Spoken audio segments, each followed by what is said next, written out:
Before you start training awe-inspiring, gravity-defying skills and movements, you must master the foundations first, because it's these foundations that will shape the rest of your journey. So I will be laying out a step-by-step formula that will take you from knee push-ups to one-arm push-ups. If you take notes, of course. Starting off, we have level 1, the beginner. As a beginner, your main goal is to unlock the basics and the fundamentals. This will be your push-up, a standard staple calisthenics movement.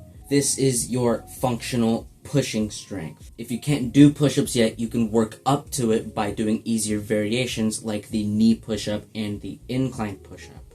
And then we have the pull-up, the basics of pulling strength. Everyone knows what a pull-up is, but not a lot of people are actually able to do one. So to work your way up to it, perform scapular pull-ups and banded pull-ups using a resistance band. This makes the movement easier so you can develop the needed strength to do pull-ups.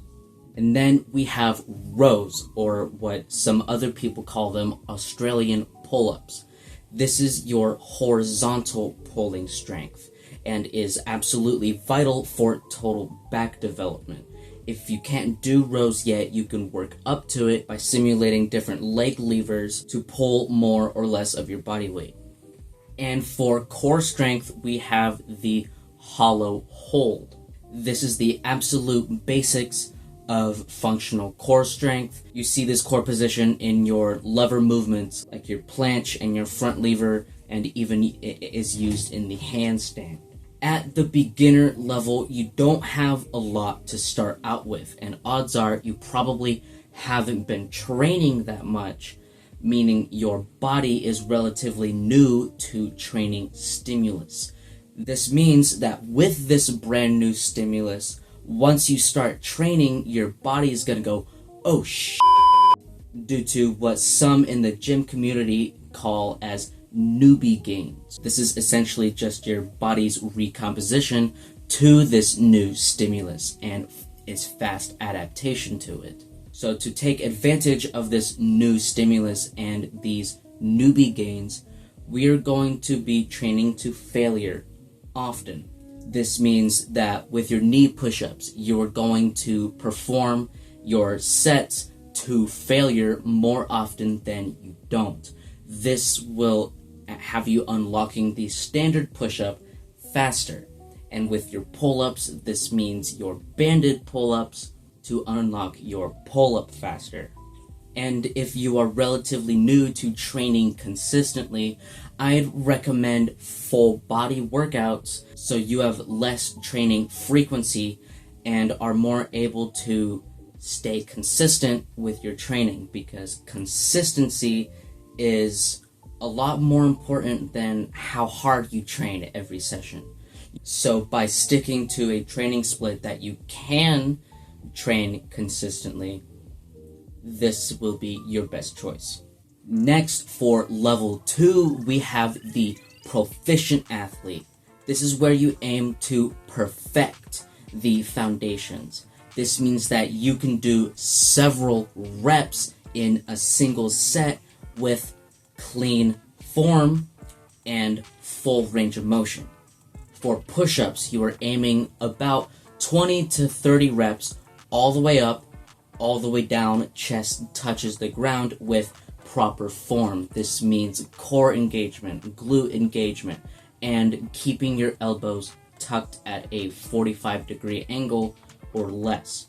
You can also start experimenting with different hand positions, going wider, going narrower to target different muscles in the push-up.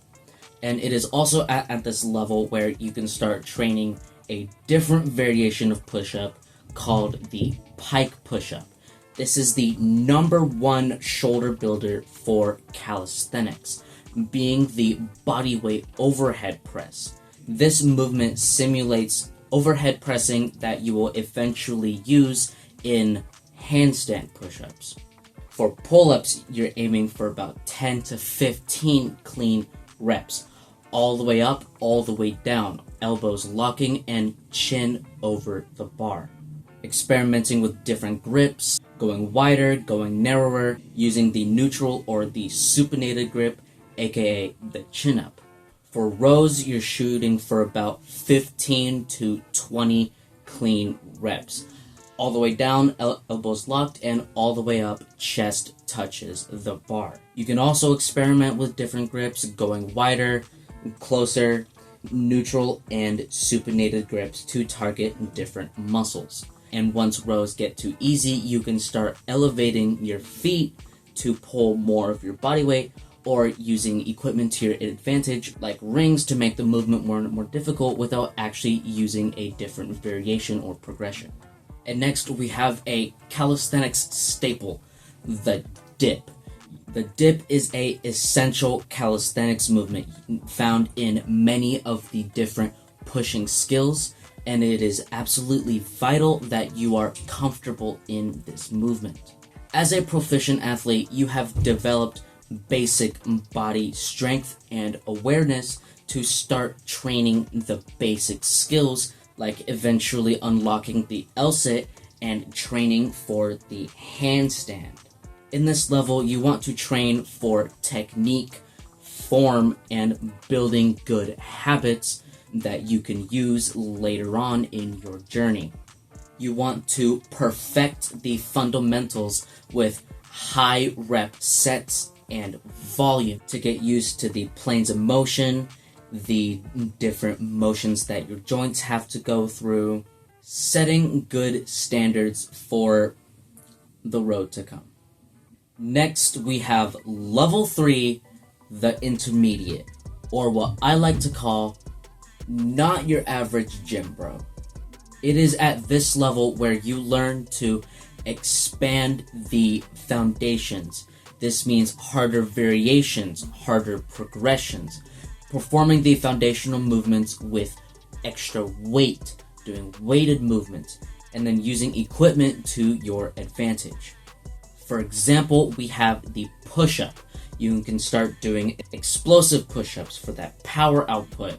You can start performing unilateral movements like the archer push-up, eventually developing into the one-arm push-up. And then utilizing different equipment like the rings, doing push-ups on those, and the P-bars or parallettes. For your pike push-ups, you can start elevating your feet to push more of your body weight. For pull-ups, this is where you start training your explosive pull-ups, preparing for the muscle-up. And if you're looking to further develop your pulling strength, you can start incorporating unilateral pulling movements like the archer pull-up and the assisted one-arm pull-up. It is also at the intermediate level that you start adding weight to your rows and your dips and implementing light skill training, preparing for your tuck progressions. For your tuck planche, this means your pseudo planche leans and planche push-ups. For your tuck lever, this means you can start training skin the cat for that lat activation, and then eventually developing the strength and coordination to do the handstand. The handstand marries power and control and harmonizes strength with balance, and is essentially the gray zone between strength training and fun. As an intermediate athlete, you are no longer training as your average fitness enjoyer, but you are training as a calisthenics athlete, focusing on relative body strength. This means lowering your reps to less than 16 repetitions. Once you can perform 16 or more reps of that progression, you move on to the next progression. But before you get to training, there's something you need to know first. And it's this knowledge that leads the gateway to non-stop progress in your journey. It's a bit of an older video, but this 6-minute watch could be what saves you 6 months. And as always, gravity is just a guideline. See you next time.